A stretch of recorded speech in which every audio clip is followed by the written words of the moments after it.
Ayan, isang pagpala at magandang araw po sa ating lahat. At nandito pong muli ang inyong lingkod. Welcome pong muli sa vlog na inyong lingkod, ang Maestro Panaderong Galayan. Isang pagpala po at magandang araw po. Ngayon naman po ay ipapakita ko sa inyo yung ating mga na-harvest na blessings. Ayan. So, last time po ay nag-harvest tayo. After po ng mga ilang days ay ito na po yun. Ayan. Pili na po kayo. So, ang gagawin po natin ngayon dito ay i-market na po natin. So, titimbangin na po natin siya at ibibigay po natin sa mga nagpa-reserve ng ating ayan, sweet banana na latundan. Ayan po. So, tara. Timbangin na natin to. Ayan, isang crate po yan. So, timbangin na po natin para maibenta na po natin sa ating mga nagpa-reserve nating mga suking, mga kasamahang guro. Ayan.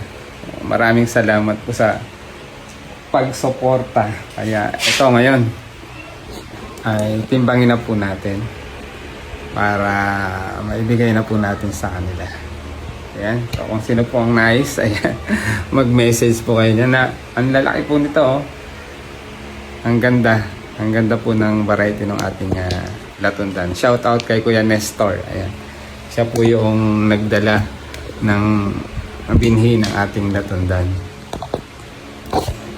Taas-taas natin ng konti yung ating. Ayan. Ayan, para makita tayo. Natin ng konti. Yan. Yan. So, ito na po yun, oh. Dahan-dahan natin dahil masyadong makan yung ating natundan. Baka magka-itas. Siyempre, may plastic tayo. Pambalot. Yan, ito isang to. Dahan-dahanin natin. Ayan. Baka, mapigtas na ako. Napipigtas nga. Oops. Ayan po. Ayan. Napigtas na sa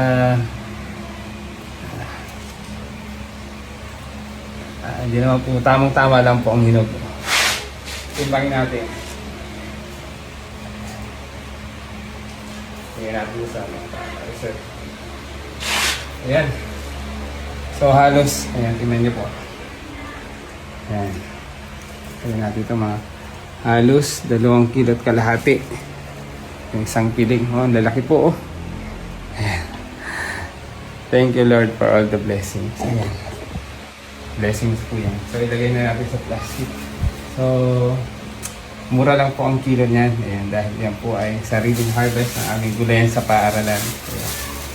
Mura lang po na presyo yung binibenta natin sa ating mga kasamang. Especially sa mga kasamahang guro po yan. So, 80 halos gawin natin kalahati ng 20 kalahati ng 40. Ayan, almost 100 to. So anyhow, ayan, 40 pesos lang po ang kilo niyan dahil ito po ay sariling ani ng aming gulayan sa paaralan. Pinadahan-dahan natin po para hindi tayo yung quality ng ating saging ay hindi masira. Diba? Ganun po tayo pag nagmamarket. So, ayan po. 2 kilo at kalahati. Ayan. Dahan-dahanin natin.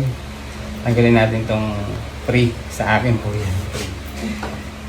Yan yung dulo. Ayan, eto. Dahan-dahanin natin. Ayan. Ang ganda ng saging. Dahan-dahanin. Oops. 2 kilo. 80 pesos po yan. 80. So, ayan. Sigurado po ito masasabi natin. Kapag may tinanim, ayan, may tatagpasin. O kaya naman ay may aanihin. At siguradong may pera sa prutas at gulay. Dandahanin natin. So, ito po ay 2 kilo, 80 pesos na yan. O, di ba? Thank you, Lord, sa blessings. Ayan, sa mga blessings, dandahanin natin. Ayan, dandahanin natin dahil baka masira. Kapag po tayo ay nag-business, especially sa ating may produkto tayo, yan, tinuturo ko po yan sa ating mga estudyante. Kailangan natin ingatan, tapos dapat hindi po masira yung kalidad o yung quality ng ating produkto. Dahil yan po yung ating, yun ang hahanap-hanapin ng ating mga suki. Ayan. Kaya lagi ko pong itinuturo yan sa ating mga estudyante. Dapat, ayan, hindi po masira yung quality ng ating product. 80. So, markahan natin, baka makalimutan ko po. Ang isa is 100 kasi 2 kilo at kalahati. Lagyan po natin ng marka.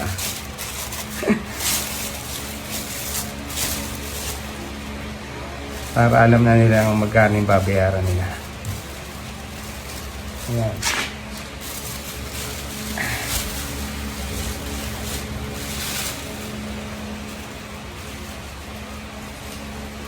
Ayan, 80.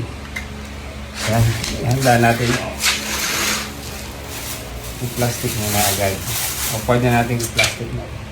Dahil, ayan po. Ayan, panoorin niyo po muli ako sa aking reels simula hanggang sa dulo. Ayan, dinadahan-dahan natin. Ganun po talaga. Dahan-dahan muna sa una. Kayo po ha, kung ano yung isip niyo. Ang ganda oh. Ganda po ng saging. Ayan, bili na po kayo.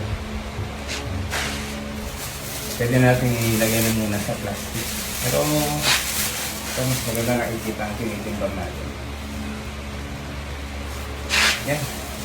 Oh, halos 2 kilo po din. Oh, 2 kilo po. Ayan. So, 80 rin to. Lagyan na natin ang pang dito sa plastic para.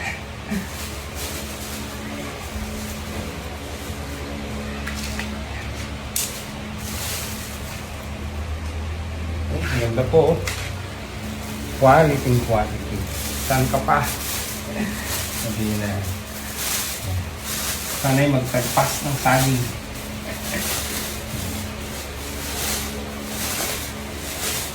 Ang mga putas po, kapag talagang sakto sa edad niya o sa maturity niya, talagang maganda ang quality.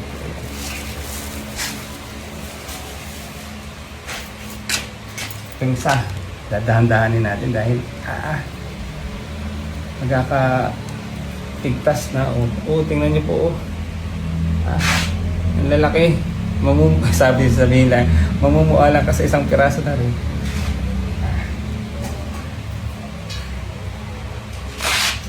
Ayan.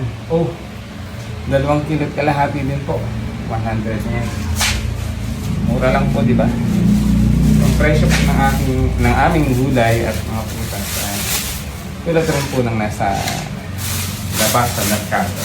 Hindi po natin, although organic po yung ating mga produce, hindi natin tinataasan pa kasi friendly yung ating presyo. Siyempre, para tayo ay tangkiligin.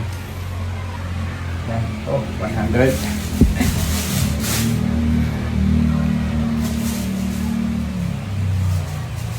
Ayan. Tingnan nyo po. Talagang nakakailan tayo. 280, 160 na, 100. 360 na po. Kita na po yun sa isang araw, di ba? May pangbigas na at pang-ulam na. Ayan. Naluhulog na. Ayan. Pakahinugan po.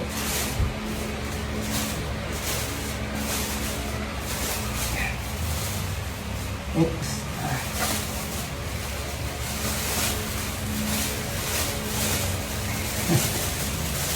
Oops. Yan, 100 po.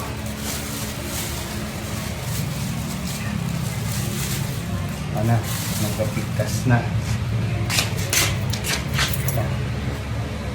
Ito pa po, meron medyo green pa dito. Pero ito, matigas-tigas. Oh, dahan-dahan. Ayan, ganyan po pag talaga sa una, dinadahan-dahan.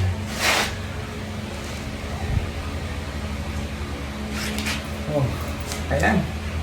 Halos 2 kilo rin po. Isang piling gahira. 2 kilo na naman po. So, 80 pesos dito. Lagyan na natin ng presyo.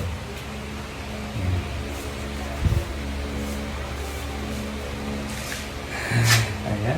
So, thank you for watching. Sana po. Kaya alok po natin yung sa mga samahan natin. Na, patuloy na. Ayan. Tumatangkilik at sumusuporta sa ating gulayan sa para. Maraming salamat po. Patuloy na lang pong suportahan ang ating proyektong gulayan sa paaralan.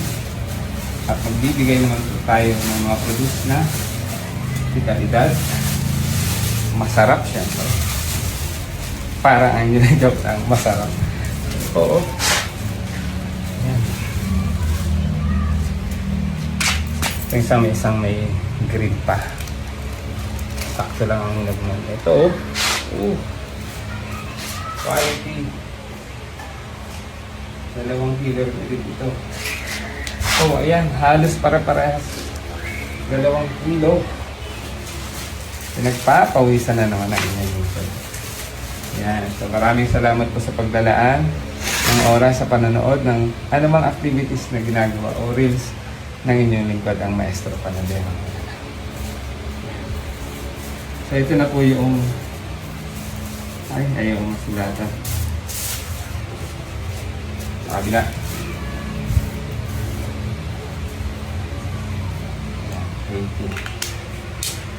Ito na po yung most exciting part sa kapag tayo ay nagtatanim.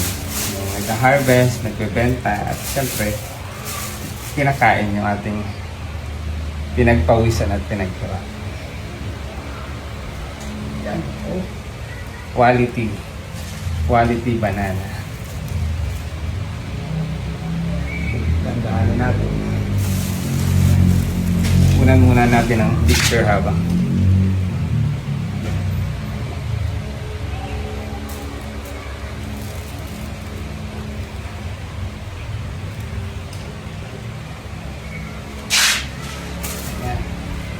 para may remembrance tayo. So ito po ay ilang beses na nakaka-harvest ng ganito. Daming mga saging. At talagang pinasasakto ko po yan sa maturity ng saging. Minsan po ay nahihinugan na sa puno. Pero this time po, nadaan ko yung Sabado at Linggo, tiniba na namin. Makatibayin pa po ng iba. Alam niyo naman po, marami tayong mga kapitbahay. Hindi yun may iwasan. So wala naman pong problema. Kung magsasabi, ayan, 80 pesos dito. Magsasabi, 2 kilo. Kung magsasabi ng maayos. Ayan. Ayan po. So, i-flex ko lang po yung aking tray o yung dulo. Pang 12 piling po. Ayan po. Natapusin na natin i-plastic na ulit. Para maganda. Presentation. Pawisan na naman ako. Nagpalit na ako ng damit. Galing ako sa ating gulayan at nag-monitor ang ating mga tinanim na mga pipino, okra, native patola. Nakakatanggal ng pagod. So, ingat maya doon. Nakikita mo yung ganda yung development.